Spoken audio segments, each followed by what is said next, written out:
The air in the birthing chamber was thick, cloying mixture of jasmine, frankincense, and the coppery tang of blood. My own, I presumed, though at that moment nothing truly felt mine. Not the pain that ripped through me, a relentless tide that stole my breath and clarity. Not the gasps that escaped my lips, sounding foreign even to my own ears.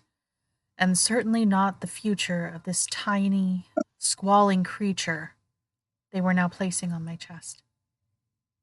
A girl, Your Majesty, the midwife whispered, her voice a reedy blend of exhaustion and awe. Her words, though meant to soothe, felt like a fresh wound. A girl. My heart, already a bruised and weary drum from years at court, intrigue, and the relentless demands of the Ptolemaic dynasty, sank a little further. Another daughter. The gods, it seemed, had a cruel sense of humor, or perhaps simply a preference for unending drama. Another pawn in this endless bloody game of power and succession. Another potential for heartbreak and betrayal, another mouth to feed in a palace already overflowing with sycophants and schemers. I looked down at the infant, her face red and puckered, her tiny fists balled in defiant miniature, a living, screaming testament to the agony she had just endured. And I felt a pang of something akin to pity, deep and unexpected. She would need it, I knew. All the pity, all the strength, all the cunning she could muster. For this was Egypt, a viper's nest beneath a scorching sun, and to be a woman, much less a princess here, was to be a sacrifice waiting to happen. Just another bargaining chip in a never-ending negotiation. Little did I know this one, this tiny, seemingly insignificant girl, would not be sacrificed. She would be the one to wield the knife and to use the tip to carve her own place in the world. In doing so, she would forever reshape the very contours of it. She would have my name. Cleopatra. I'm Courtney. And I'm Brandon, and welcome to the Time Travelers Club. At the time of Cleopatra's birth, Egypt was under the rule of her father, Ptolemy XII Auletes. He was known more for his love of music and revelry than for his political acumen, and his reign was marked by instability and the ever-growing influence of Rome. The shadow of the Roman Republic loomed large over Egypt, its power stretching across the Mediterranean. The Ptolemaic kings were increasingly forced to navigate the treacherous currents of Roman politics to maintain their own grip on the throne. Cleopatra the Seventh, Philopator, or father lover, if just fun facts, was born in 69. Ooh, salacious man. I, you know, She's a father lover and she was born in 69. Damn. it's not too. We're already at a bad start of me trying to argue like she wasn't just a sex idol, okay? Like, girl, you're you're not helping your case right now. No. But she was born in 69 BCE in Alexandria, Egypt, the capital city of the Ptolemaic kingdom. Her lineage traced back to the Macedonian Greeks, specifically Ptolemy the First Soter, one of Alexander the Great's generals who founded the Ptolemaic dynasty in Egypt after Alexander's death in 323 BCE. Thus, despite being born and raised in Egypt, Cleopatra was not of Egyptian descent. But with that being said, it's important to her story to understand some of that background. Like, how did an individual with no cultural or national ties to a thousands-year-old empire end up running it? All right, so just a warning. The Ptolemaic dynasty were perhaps some of the most unoriginal bunch when it came up to names in human history. all of the men were Ptolemy. Like all of them. They may have something like Oletes or Alexander attached to the name, but all of them are Ptolemy. Okay. And if you're a girl, I guess you have 3 times the amount of choice. You get to be Cleopatra, Arsinoe, or Bernice. That's it. Those are your names. Bernice That's what you just get to pick sounds from. like it's so far out there. It really does. Well, I think like the Greek, and again, no quoting me on this, but I think like that's the anglicized like translation of it. But like we don't have one for Arsinoe, right? Yeah, and Cleopatra is I kind of wonder just if it's timeless. Berniti. But it's like I think it's like Bernica. I think it's like Bernike? Bernica. Okay. Like yeah, or like Bernice or Bernica, something like that. Which again, don't quote me on that, but I know it's not actually Bernice. But that is like in all the sources, that's like that what they always end up translating it to is Bernice. So we're living with it. We hate that for them. Sucks to be Bernice. A little If you bit. have the name Bernice, it's a lovely name. Moving on. Combine that with the sheer prolific amount of inbreeding and shoddy records, and we have a real soup of who's who here. So we know it might get confusing. And honestly, you're not the only ones. Even historians are half the time. So we're going to have to try our best to try and provide a family tree on the site at some point, so it might make things easier to follow. So to start with, her father was Ptolemy the 12th, Aletes, also known as Ptolemy, Neos, Dionysos, and nicknamed the flute player. It feels like a homophobic slur. Honestly, It's not. He really didn't have like he was not known for partaking in those kinds of activities or anything. There's no record of that. But I no, don't it know. does though. You know, It really does. I feel like someone should have. Like they missed an opportunity there. So he was a significant ruler of the Ptolemaic kingdom of Egypt, though his legitimacy was often questioned. He was the father of the famous Cleopatra VII. His exact birth date is uncertain, but it's generally placed around 117 BCE, possibly in Cyprus, where his father was governor. He was the illegitimate son of Ptolemy IX, Lathros. Lathros? I think I got that right. Like Lateros, something like that. Yeah, Lathyrus? something Lathyrus. like Okay. that. The identity of his mother is not definitively known. She may have been an Alexandrian Greek concubine, a member of the Egyptian elite, or, as some modern historians argue, Cleopatra IV, who was divorced by his father and thus his birth might have been considered illegitimate due to her not being co-regent. His early life was marked by political instability within the Ptolemaic dynasty and increasing Roman influence in the region. In 103 BCE, when he was still a young boy, he and his brother were sent to the island of Kos for safekeeping by their grandmother, Cleopatra III. In 88 BCE, they were captured by Mithridates VI of Pontus, who was at war with Rome. They remained hostages until 80 BCE. Following the tumultuous deaths of his predecessors, Ptolemy XI, Alexander II, and Berenice III, goodness, I am like, Yeah. honestly, See what the we mean? Roman Like, numerals are like fucking me up, and I'm well, and it's surprised I like, haven't tripped over it yet, to be honest. well, and like then you look at like Ptolemy the 10th or 11th, Alexander the second. Was there like 2 Ptolemy the 11th? Like I like those like things. Actually, what I think it was, if I remember correctly, was there was Ptolemy the 10th Alexander, and then this is Ptolemy 11th Alexander the second. Which I'm like, there's just a lot going on here. Yeah, Just these, good God, come up and with like different names. his mom might also be his aunt. Like Blech. we don't know. We Like, well, his don't wife know. might be his aunt. Like, That, uh, yuck. Yuck, yeah. yuck, yuck. But the tumultuous deaths of his predecessors. The people of Alexandria invited Ptolemy XII to assume the throne in 80 BCE.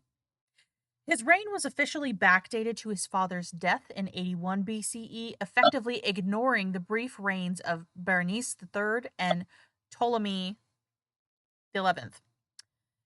His shaky claim to the throne due to his illegitimate birth would heavily influence his reliance on Rome throughout his rule. So, Ptolemy the Ninth, because we're going backwards a little bit, had a very complicated reign. It was marked by multiple expulsions and returns to the throne, often at the hands of his powerful but manipulative mother, Cleopatra III. I would love to know more about this lady. And like from other than Cleopatra out the Cleopatra, she's like kind of what the other really well-known women from this whole dynasty. The bits that I got, this lady is fascinating, but like it's just so many snippets, and it's a shame if no one's really done like an in-depth biography of her. And I Well, wish it's someone would, it's because probably just because of all of the names and everything like that. yeah, It's really hard to see what is actually attributed to whom. Like even Cleopatra's mother was named yeah. Cleopatra, and we're not even sure Well, like which that. Roman numeral to give that.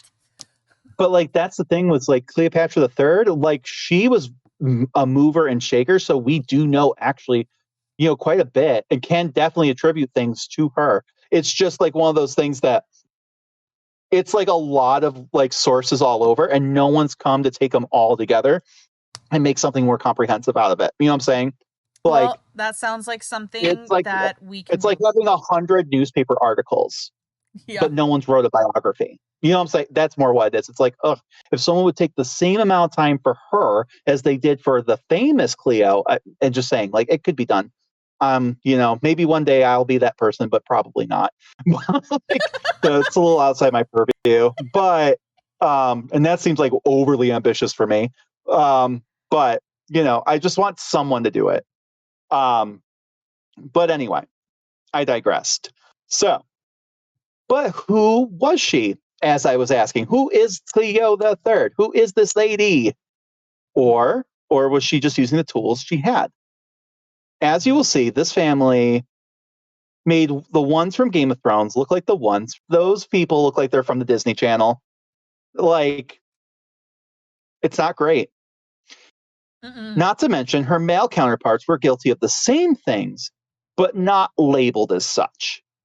So, like, just like our Cleo, the main Cleo, gets a bad rap, and we will talk about this.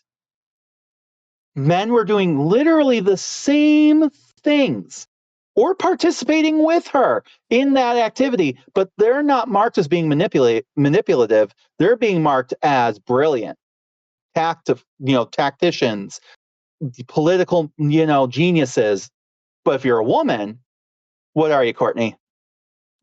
Chop liver Well, a or a whore. manipulative bitch. You're a whore and manipulative bitch. Yep. Because history Hates women. is hates women. So, and for Cleo 3, clearly that was not, and she was not exempt. Here's the thing. She could also just be a manipulative bitch. I mean, Maybe that's a fair possibly. assessment. But then also, so was her brother. But yet no one's saying that. Just saying. Like, anyway. So, as we just stated, be aware that in history, most women who come to power are set in that trope. And you should always question it. It's not to say that, like I said, that they can't be manipulative or any of the things, but most cases, portraying them this way directly benefit those who succeeded them. And those people often had personal vendettas. And rather unfortunately, as we've just kind of said, society and culture usually was inclined to easily accept that. It's sad because it's still happening today. And would happen to our own leading lady in this story. And as if to prove the point, Ptolemy X was also guilty of expelling him and seizing power. So Cleopatra III kicks and Ptolemy X both kick Ptolemy IX out, but she's the one who gets the blame. Always. What a manipulative bitch. Right. So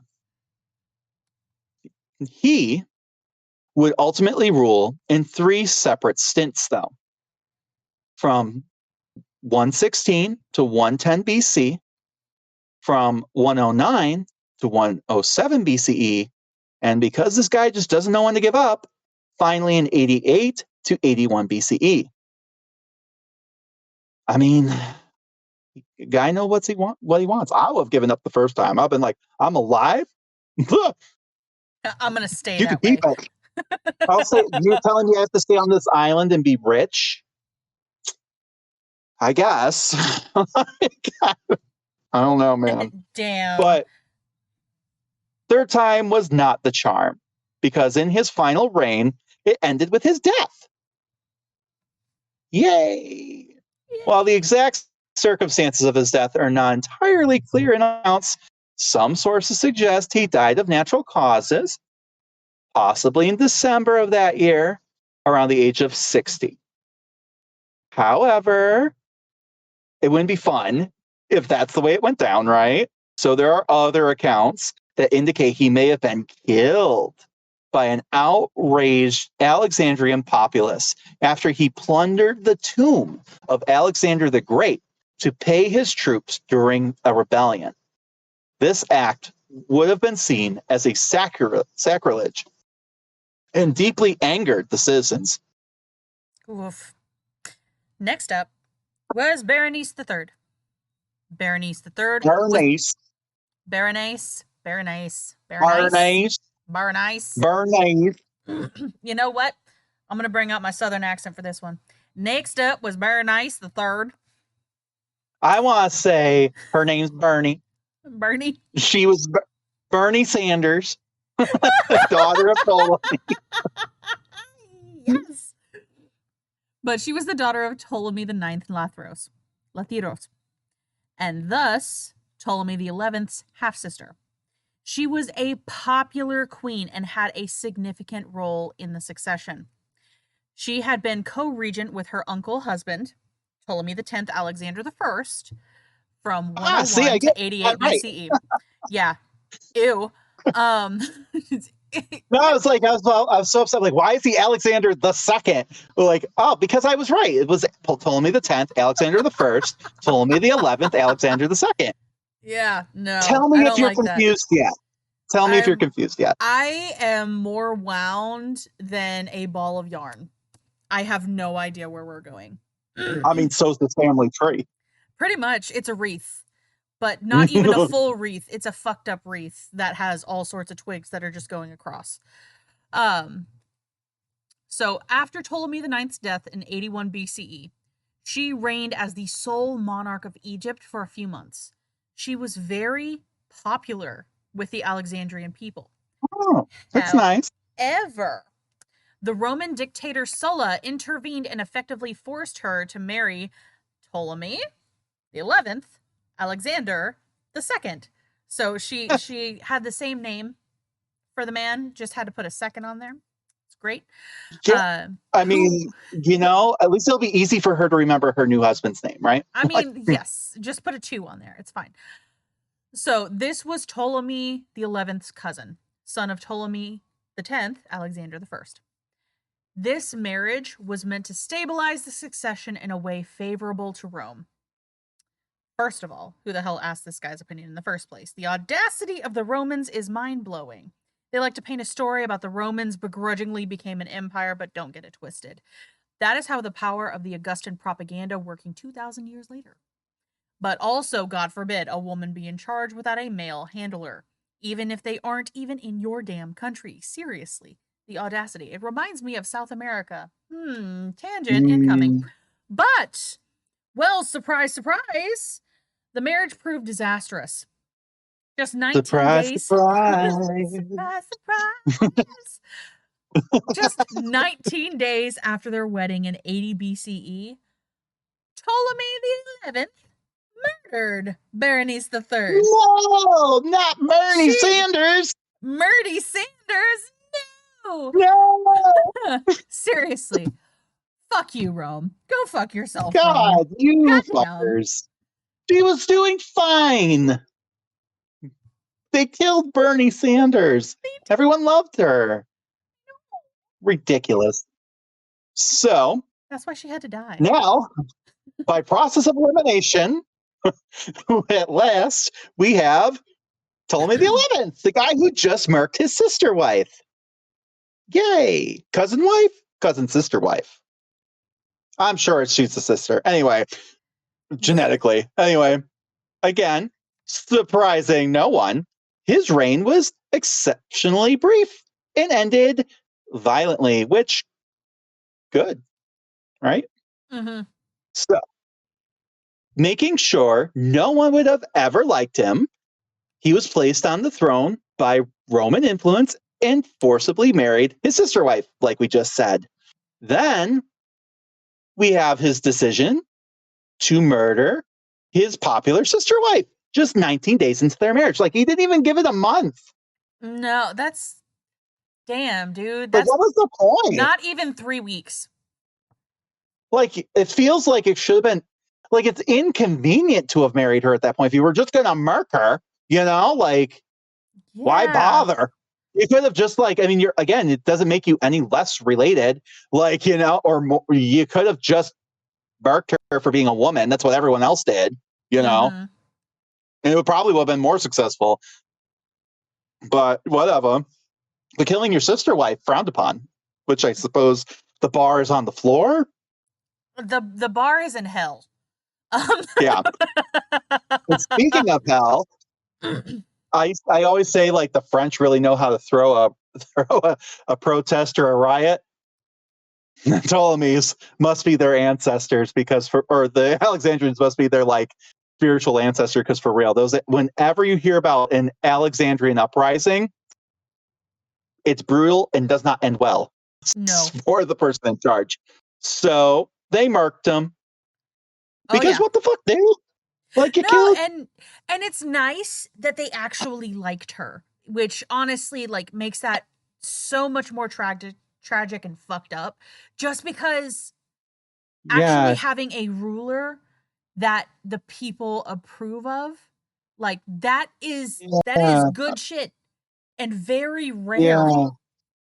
Well, and she was a woman. Mm-hmm.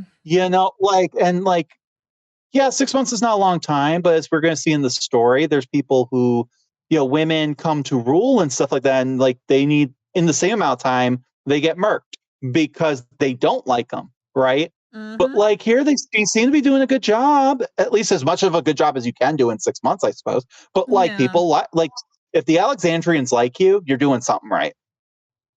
So, agreed.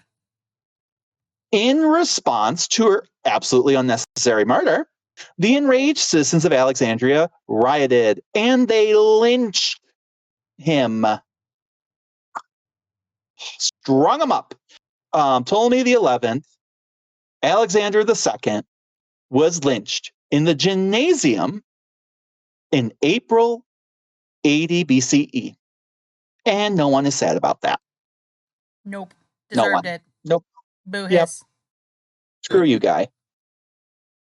This series of violent and politically charged deaths left the Ptolemaic throne vacant and created a volatile environment in which Ptolemy XII, an illegitimate, quote, son of Ptolemy the Ninth, who had been held captive by Mithridates, was called back to Alexandria to become king. His quote unquote illegitimate status and the chaotic circumstances of his predecessor's demise made him particularly vulnerable and reliant on external powers, especially Rome, who, let's be clear, helped make this mess in the first place. I'm sorry, this is really sus. Not to mention that more than likely, he was probably not prepared for the burden of leadership, right? Yeah.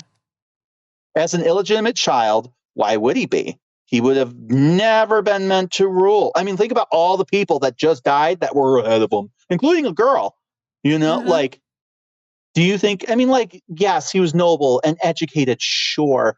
But like you'll see this in history a lot, like with just spares, King Mm-hmm. Henry VIII is kind of a good example of this, like where they have no intention of you ever really ruling. And then whoopsie daisies, you died from like fever, or your brother died of fever randomly. And now all of a sudden, oh, now you're king. Yeah. Like, Imagine how get your fucked shit up that would together. be. It's just like I'm gonna live a life of relaxation and just not having to do that shit. Oh fuck, you put the Well, crown on me. God damn it. like Eleanor of Aquitaine's like first husband there, it's Philippe or Louis, it's one of them. They always go back and forth between like the two, but I forget which one it is this time. But like he was a spare, and Mm-hmm. he was like very quiet, reserved, bookish. He was going to be a monk. They were raising him to be like, which just happens a lot in like Oh European royalty later on. Is usually the spare ends up like going into like church service, like they're like the archbishop or some bull crap, right? Like Mm-hmm. where they can still be powerful, but like not be a challenge to the ruler, you know? And Mm-hmm. then his brother decides to just rudely die. So now all of a sudden he's been his He whole life, decides to really die. but like trained for a completely different job. Mm-hmm. And now it's like, oh, well, you dumbass. Well, why weren't you prepared? And you're like, and this is kind of what this gives the vibe. He was raised to be like just a rich, fun loving kid, like rich kids who didn't have to worry about the burden of like rule, right? We're supposed to be artists and like patrons of the arts and like things like that to like stimulate the communities through their wealth and shit like that. So like the flute player, the guy who's more into theater and art and plays, I wonder if this is where that came from, right? Because he was Probably. never meant to be there. So, but I digressed a lot there. It Ptolemy's happens. status as an illegitimate son, combined with the will of Ptolemy the 11th, potentially bequeathing the Egypt to Rome, made his claim precarious. Like, could you imagine if the president of the United States died and his will, he just like gave it to Canada? Who I mean, I who think we does would that? all cheer, but at the same I time, know, I know. it's just, oh, Canada.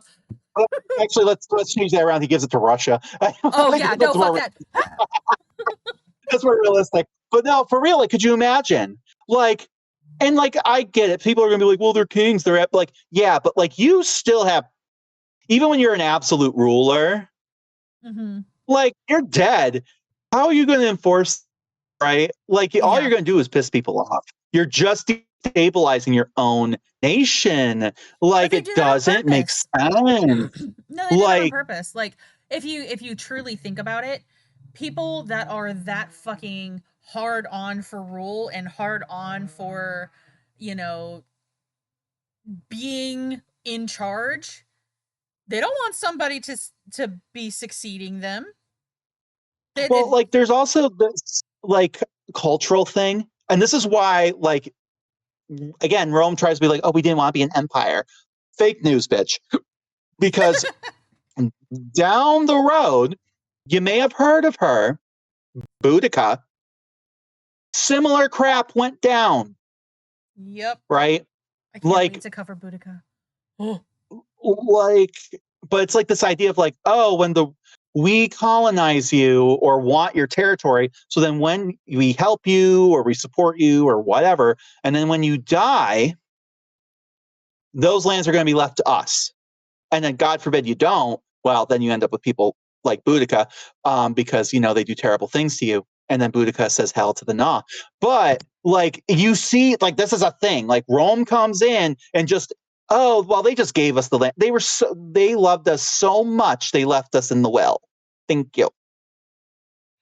So like there's not quite yet, but like this is clearly like, I mean, come on.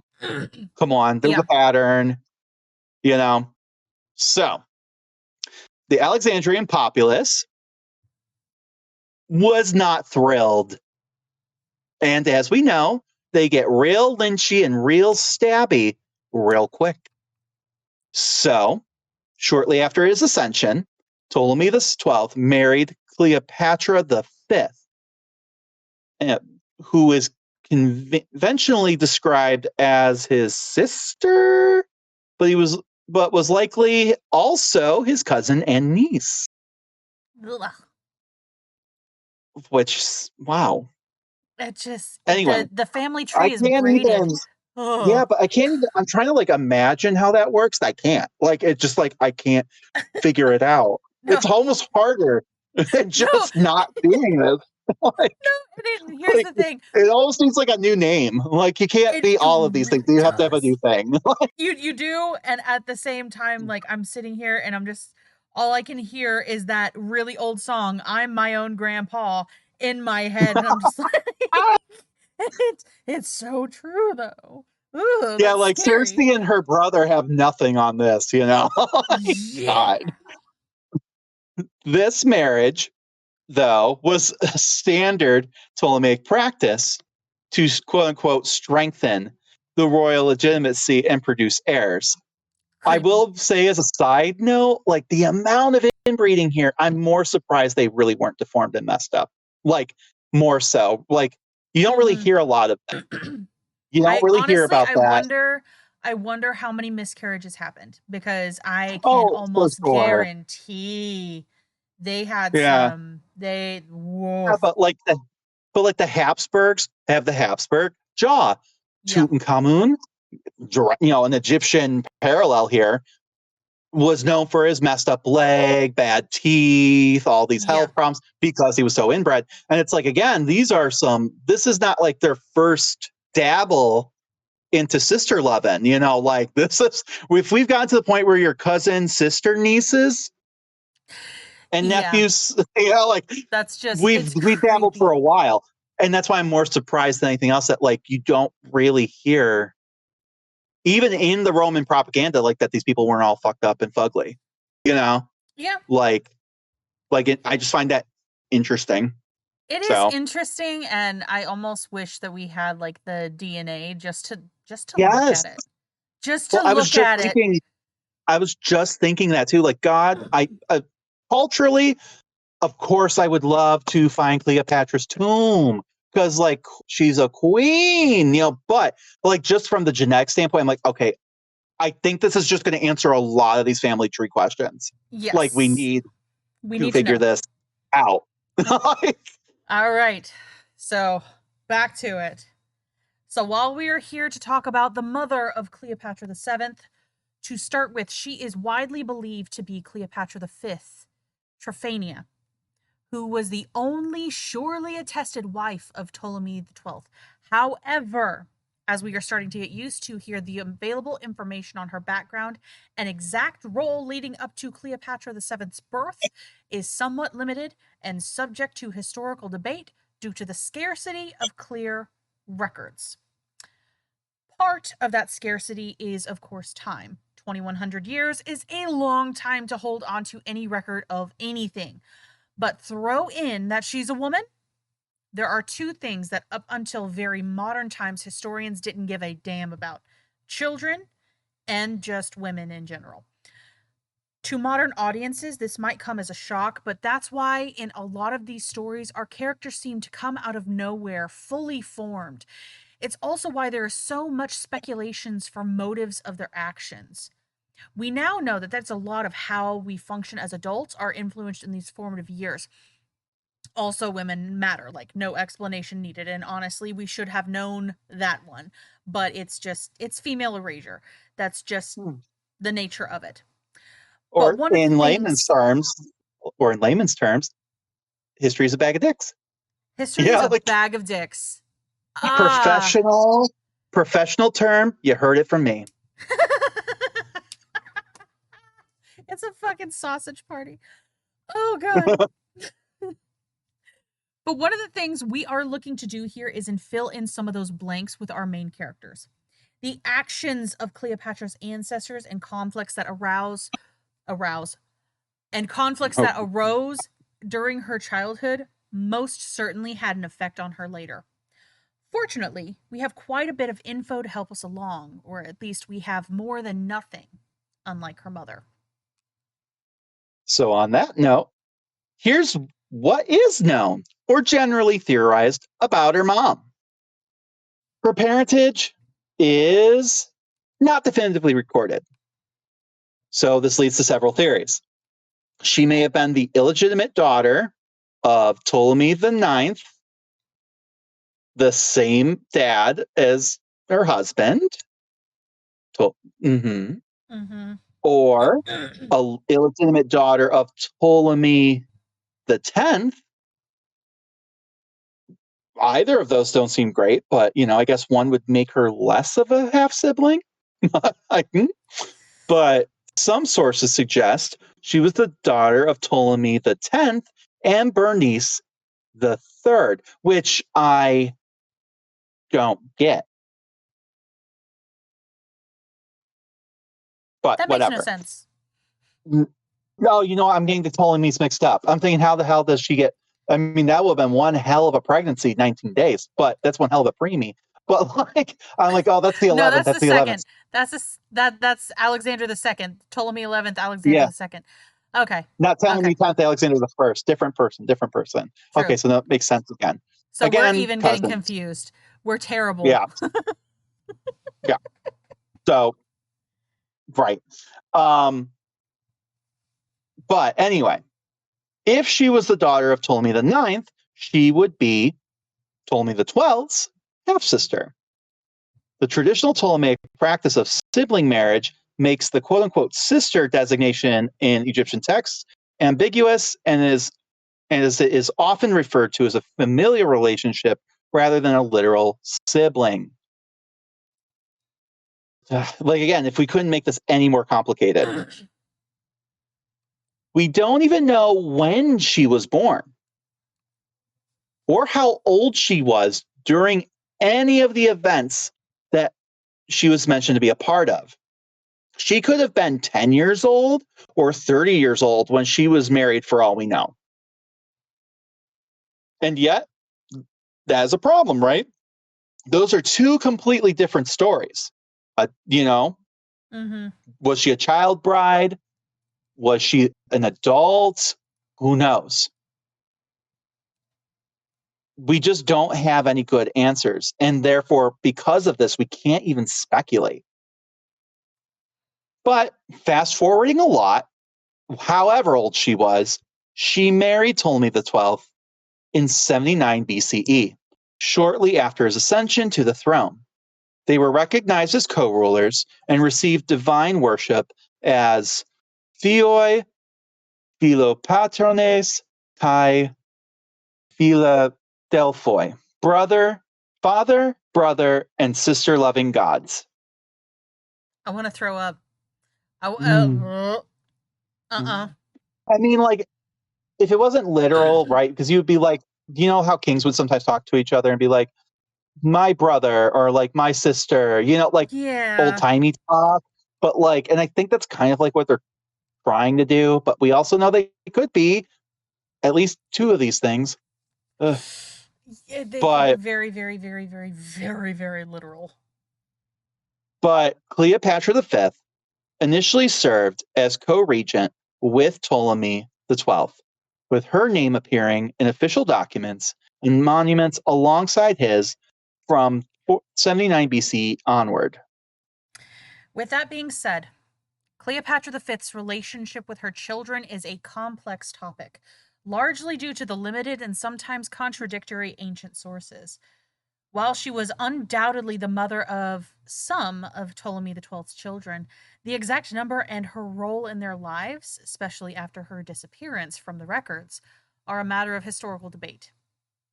So, Berenice IV is almost universally accepted by historians as the legitimate daughter of Cleopatra V and Ptolemy XII.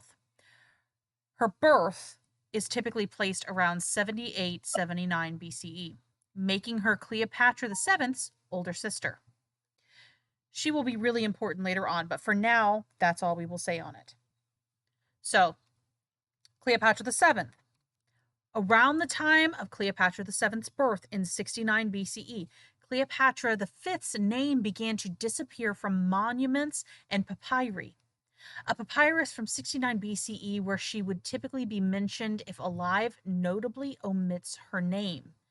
This disappearance has led to various theories. One possibility is that she died around this time, possibly even during childbirth. Another theory is that Ptolemy XII repudiated her or cast her aside, possibly due to political reasons or simply personal preference, as he was known as a womanizer. If divorced, she would have stopped being part of public life. Then there is what seems like the craziest option. It ultimately expands on the second theory. There is also a complex historical debate about whether Cleopatra V is the same person as Cleopatra VI, who later co-ruled with Berenice IV during Ptolemy XII's exile in 58 to 57 BCE.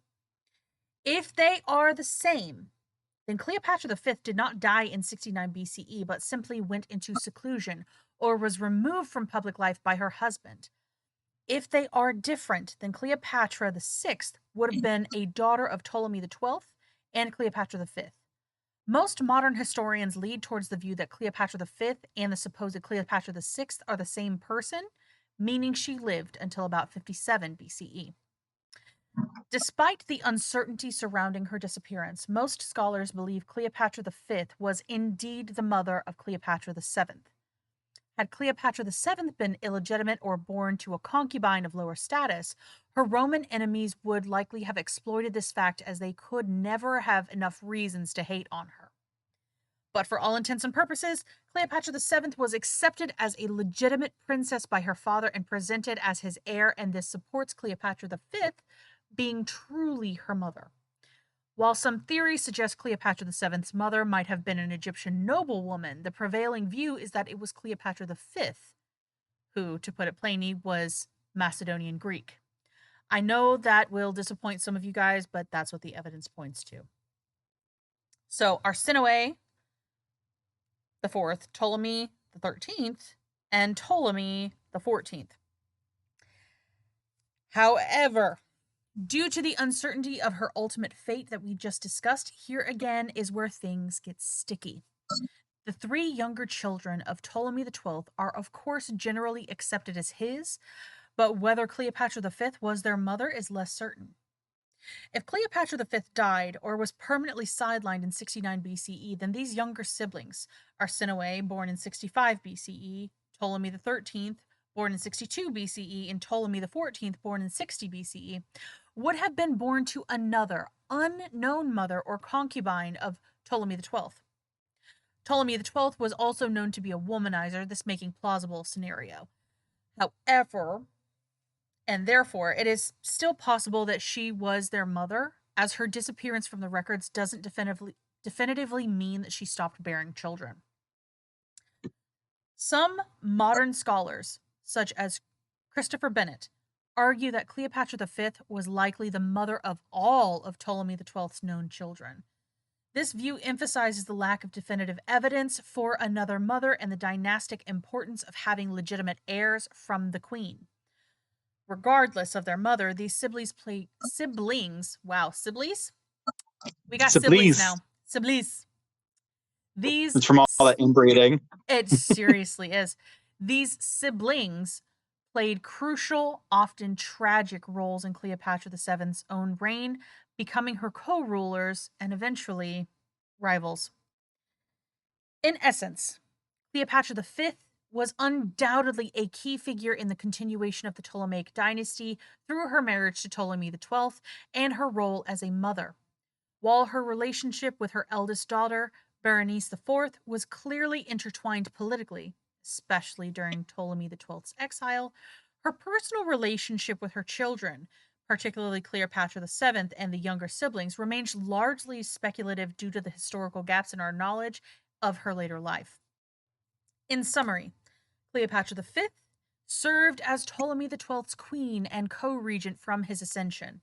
She gave birth to his eldest known daughter, Berenice IV, and is widely considered to be the mother of Cleopatra VII. Her public presence ceased around the time of Cleopatra VII's birth, but whether this was due to death or a temporary removal from public life remains a subject of scholarly discussion. Now, let's get back to who's important: men. Ooh.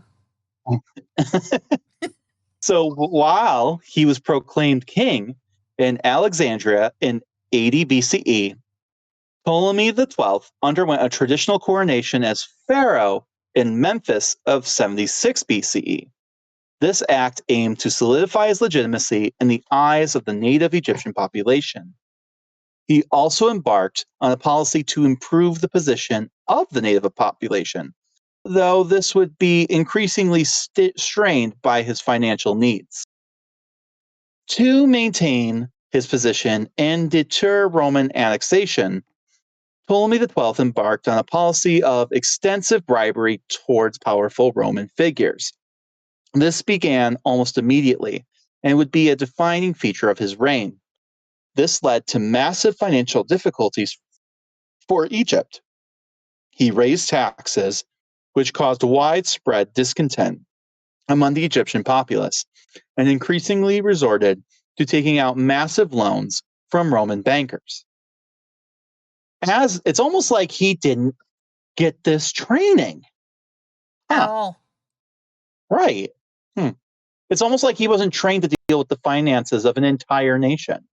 Like that wasn't on his agenda originally. But anyway, if there weren't enough problems, a constant threat hanging over his head was the alleged will of Ptolemy X, Alexander I, which purportedly left Egypt to Rome. Remember that? Remember that whole thing where apparently you can leave an entire country in your will to someone else? Like specifically another country that you have no Makes total familiar sense. relation to? Makes Like, total sense. yeah. But in that will, he left his entire nation if there were no surviving legitimate heirs. Although Rome did not immediately act on this, it provided a powerful pretext for Roman intervention and kept Ptolemy XII in a state of perpetual anxiety. During this period, Rome was rapidly expanding its influence in the East. Pompey the Great, who we talked about, a couple episodes ago, was actively campaigning in Anatolia and Syria, effectively dismantling the Seleucid Empire, aka the Persians, under a different name, and turning it into a Roman province in 64 BCE. This brought Roman power right to Egypt's borders, increasing the pressure on Ptolemy XII to remain on Rome's good side. Ptolemy XII sought formal recognition of his kingship from Rome. He understood that without Roman backing, his reign was always going to be vulnerable. In 63 BCE, he attempted to forge a patron-client relationship with Pompey by sending him lavish gifts and inviting him to Alexandria. Pompey accepted the gifts, but refused the invitation. That's nice of him. Like, thanks for the stuff, but no. I mean, it was more of a bribe, and he was just like, you see, nothing here forces me to act, so I'm gonna take the stuff. Well, You stay over yeah, there. and you have to think from Ptolemy's position, right? Why does he want Rome's opinion so bad? Because as of right now, if Rome just leaves it unread, if Rome ever decides to, they could just one day go, well, you're not legitimate. We're taking over. Exactly. If they go, yeah, we acknowledge you as king, that's an acknowledgement of legitimacy, therefore canceling that will out, legally speaking. So like you can kind of understand, it's not just that he's just like hot for Rome. It's like if he can get that approval, he can like finally like not worry about them. But, Rome knows this too. And as of right now, they don't want to necessarily deal with the pressure of ruling a country that doesn't even want them there, but they want the Yeah. kickbacks of like they did. It's not convenient for them to own it right now. Yeah. But this will change. A Eventually. significant moment came in 65 BCE when Marcus Licinius Crassus, yep, that Crassus, the landlord from hell, a Oh, yeah. powerful Roman senator, proposed that Rome annex Egypt. Because of course he did. He's a landlord from hell. And I He bet you on there, he's like, and you can make me in charge. fucking That's who he is. slumlords. Can't Uh, stand him. but this proposal ultimately failed. And you might be thinking, well, why? Wouldn't they want it if it's so rich? Well, it failed due to the opposition from Cicero and others who feared that such a move would give too much power to any general who conquered Egypt. However, it served as a stark reminder of the ever-present Roman threat and reinforced Ptolemy XII's strategy of appeasement through bribery. In 60 BCE, Ptolemy XII famously traveled to Rome to negotiate official recognition to his kingship, which that's kind of sad, Yeah. Like he's bribed them, like, hey, come on over, recognize me, And he's like, they're like, la la la, never got your message. So then he's literally going all the way over there. Yep. Like, that's not a good look, You know you what? know? Like, oh my It gosh. doesn't look good. No, it doesn't look good, and I'm trying to remember. You know what? I'll drop it for now just because my mind is not in order, but this very much parallels a couple of things in my mind of like present day politics. Well, and like the thing is like this again really speaks to me that he wasn't really ever meant to rule because like someone who was raised believing that they have the right to rule wouldn't give what it says on paper, you know? And we see this happen with other rulers later on in crap, right? Mm-hmm. Even with Cleopatra. But this definitely comes off as a man who was not raised to feel that he had a right to rule, right? Or else he wouldn't be looking so desperately outside of his own kingdom for that Yeah, approval, right? So absolutely. also he would have been trained to know that that's not a good look, you know? So it makes you look weak. It really You're does. focusing on the wrong people, you know? So he traveled to Rome, and there in Rome was the newly formed first triumvirate. That would be Pompey, Crassus, and soon to be, and then making it another cameo, Julius Caesar. He might be important. Keep an eye on him. Mm-hmm. He successfully secured this recognition finally in 59 BCE, but at the enormous cost of 6,000 talents. You're like, okay, well, what the hell's that? Just it's very hard to convert in like a tangible, like our modern sense of money. But essentially, the sum was equivalent to Egypt's entire annual revenue, like in the country's entire, like all the money that anyone makes. I'm not talking about taxes. I'm talking about everyone, like your paycheck, my paycheck, everyone's annual paycheck. Yeah, no, hell no. That like literally everyone's money. This massive bribe further crippled Egypt's finances, and not surprisingly, as you have just said, the Egyptians were like, "Oh hell nah!" They were pissed. Oh God. I mean, I know I would be. I'd be like, what the fuck is wrong with you? What the fuck is wrong with you? But now we are getting ahead of ourselves, so this is where we will leave it at this time.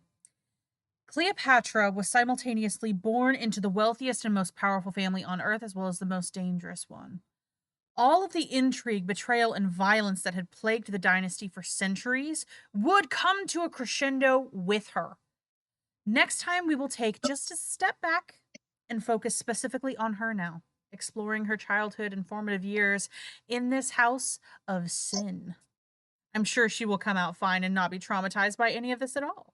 And I'm sure that it will have absolutely no influence on her future actions as an adult, right? Yeah, no, I'm sure it's fine. Yeah, yeah. So, if you like what you heard today, please give us a positive review on whatever and all platforms you listen to this podcast on. It goes a long way for us to appease the algorithm gods and get this suggested to others just like you. The more we can connect to our fellow history nerds, the more we can build up a community and keep the show going.